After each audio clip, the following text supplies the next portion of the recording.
You can do this. Hey guys, it's Megan, and welcome back to Megan Read That. In today's video, we're going to be discussing my February TBR, so let's get into it.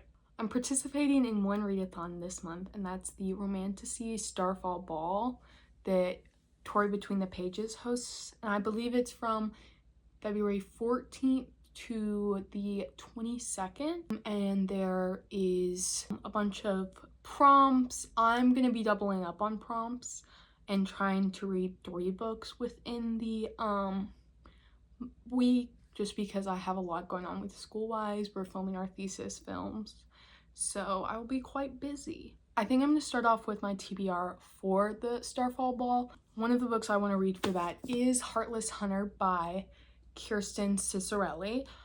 So this is a really popular YA romantasy that came out last year, and the sequel, Rebel Witch, comes out the Tuesday of the Romantasy Fall Ball. Say that 5 times. Romantasy Starfall Ball, Romantasy Starfall Ball, Romantasy Starfall Ball. I did it. So I guess it wasn't that hard. Rebel Witch comes out like the 17th, 16th of February, so I figured I would read this because it's one I've been meaning to get to for a while, and then go straight into Rebel Witch since it is just a duology, and that way I will be fresh in my mind and whatnot, and I won't have to wait. So this follows a witch and a witch hunter, so I'm definitely going to be using one of them for the background prompt, and the one that's like featuring witches, and then I think I'm going to be using a Rebel Witch for the red cover, because I would like to wear a red dress and it has a red cover. And then one of them I will also be using for Enemies to Lovers. And then what's the other prompt? I think it's just a new to you author. So I'm going to be using this, oh no, a new anticipated release. So I'm going to be using Rebel Witch also for a new anticipated release. So yeah, my plan is to read Heartless Hunter and Rebel Witch for that. In terms of what this is about, I'm not exactly sure. I don't need to read this. I know what it's about. I've heard enough people talk about it. It follows Rune, who is a witch in a world where witches are prosecuted, and one day her grandmother, I believe, is captured, and she kind of turns her in since they know her grandmother's going to be killed, and so that way she can prove her innocence. And now she masquerades as the Crimson Moth, trying to help and save other witches. And then there is Gideon, who is a witch hunter, and he is tasked with finding the Crimson Moth, and is getting close to Rune because he thinks possibly she might be the Crimson Moth. And they fall in love. So I'm really excited for this. I've heard a lot of comparisons to Serpent and Dove, which at the time I really enjoyed, as well as Powerless, which I also really like. So I'm very excited for this and think it can be right up my alley. So I'm ready to binge the 2 books. So the next book I'm going to be reading for Romantasyathon Fall Ball is A Court This Cruel and Lovely by Stasia Stark. I don't own this physically, but I'm planning on getting the audiobook of it. I don't necessarily reach for romantasy, fantasy in general audiobooks. I prefer to read more audiobooks of like mystery and thrillers, but I figured since this was a week-long readathon, I would try and get the most out of my reading by listening to a audiobook. And I've heard very good things about this audiobook and that it's just a fun, good time. I'm not sure what this is about. I just know it's very popular romantasy that is very a popcorn read, I believe it's been referred to as, which I thought would be good to try out listening to romantasy audiobooks. Not sure how I feel about smut listening to it, but we will see. It follows a main character who is supposed to be, her power is supposed to be taken away from her when she's born, but hers isn't, and there's a like some kind of ceremony at like I think 25, 23, somewhere around there. And if they find out you still have magic at that point, you're killed. So she is trying to hide, and I believe goes on the run so that she will not be killed because she still has magic. And then assumedly she meets someone and they fall in love. I thought this would just be a fun thing to read, not too much brain power. I am a little bit nervous about reading all 3 of these books in the week just because of how much else I have going on around then, but fingers crossed. So yeah, that's my TBR for Romantasyathon. But let's go into the other books I'm hoping to read in February. First I want to briefly touch on what I'm currently reading. I hope to have it done before January is over, but also there's like 2 days, so not really sure if that's gonna happen. But that is Everyone in My Family Has Killed Someone by Benjamin Stevens. I'm currently listening to the audiobook of this. I'm about 25% of the way through, I believe. I'm really liking it. It is a mystery, very self-referential. The main character is like aware of the novel and is like speaking to you directly and talking about the conventions of like a murder mystery and whatnot.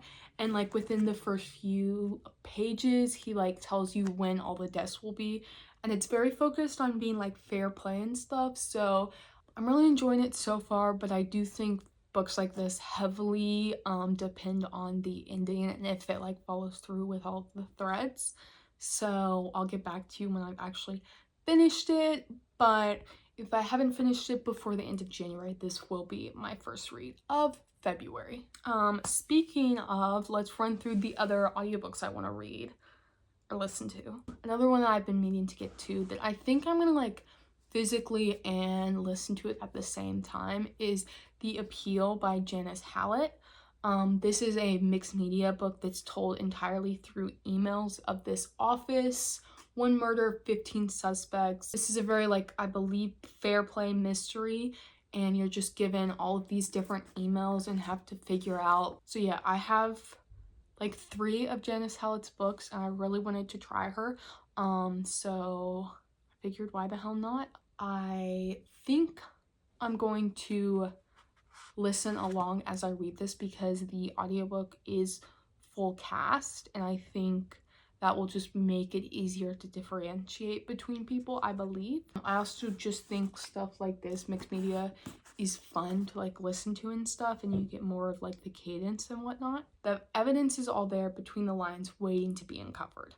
I'm really excited for this to like solve it along with the detectives and whatnot, and this is Janet Hallett's debut, so I'm excited. I kind of want to like go through all of her work like in order just to see like the changes and whatnot. So this goes on the TBR.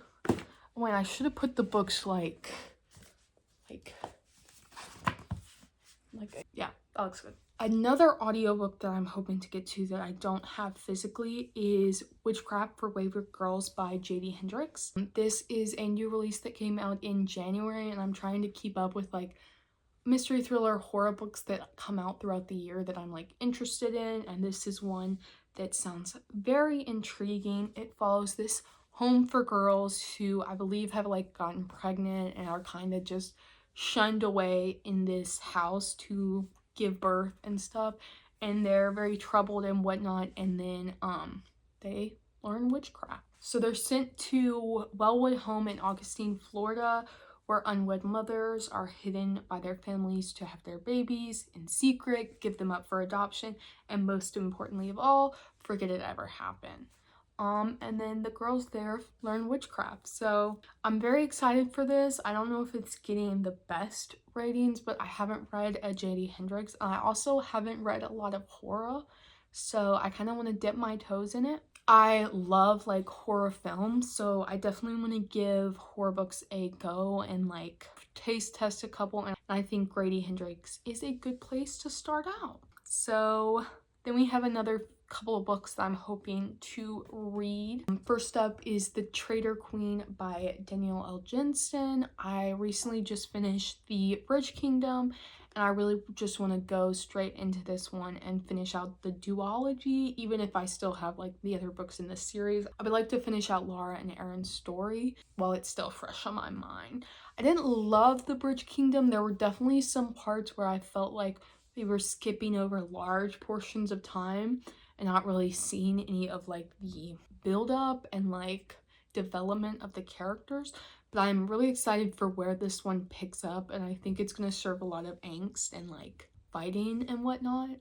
So yeah, I'm excited for this. The Bridge Kingdom follows Lara, who has been trained her entire life that she will marry the king of the Bridge Kingdom, which is Ithacanna, and she's been trained by her father in all types of assassinations, whatnot, and her goal is to infiltrate this kingdom and bring an end to the Bridge Kingdom. And things ensue, possible some love, romance, you know.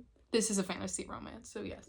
But yes, so this is the sequel to this. This is the conclusion of their story. There are still books being published in this world, but each 2 books follows a different couple, so this will complete their story.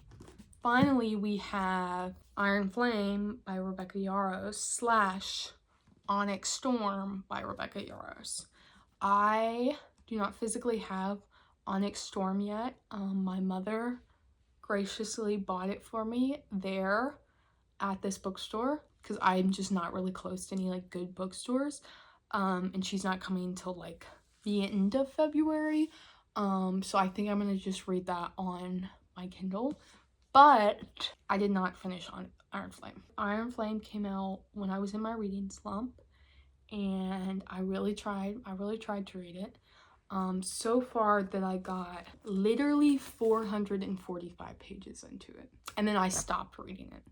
I stopped reading in general. It was not this book specifically, but that does mean that I need to finish this and remember what happens in the first 450 pages of this before I can read Onyx Storm. Obviously, this is the sequel to Fourth Wing. I'm sure everyone and their mother knows that. This follows Violet. She's been trained her whole life to be a scribe, but instead her mother forces her to go into the writer's quadrant, and there she is forced to survive or die, and she must bond with a dragon and whatnot. And this is the sequel. Onyx Storm just came out. I'm sure you all already know that. My main thing is I would like to not be spoiled for Onyx Storm. Luckily, I have not yet. Just because I'm not on a lot of like short form content like TikTok and Instagram, and I feel like you're more likely to get spoiled there than like YouTube. So yeah, but I would like to get to this relatively soon just so I'm not spoiled accidentally. But the hope is to read this and Onyx Storm. Honestly, I'm kind of worried about how much I remember of it, so hopefully I do not need to reread it. That would suck. I did bring Fourth Wing with me to school in case I start reading this and I'm like, I have no idea what's happening. But let's hope I do not need to read both of these books before getting to Onyx Storm. I do have saved a couple like recap videos, but if you have any recommendation recap videos, please drop them below because I need it, because I read this right when it came out, like May whenever 2023. So not sure how much I remember. But yeah, that's my February TBR.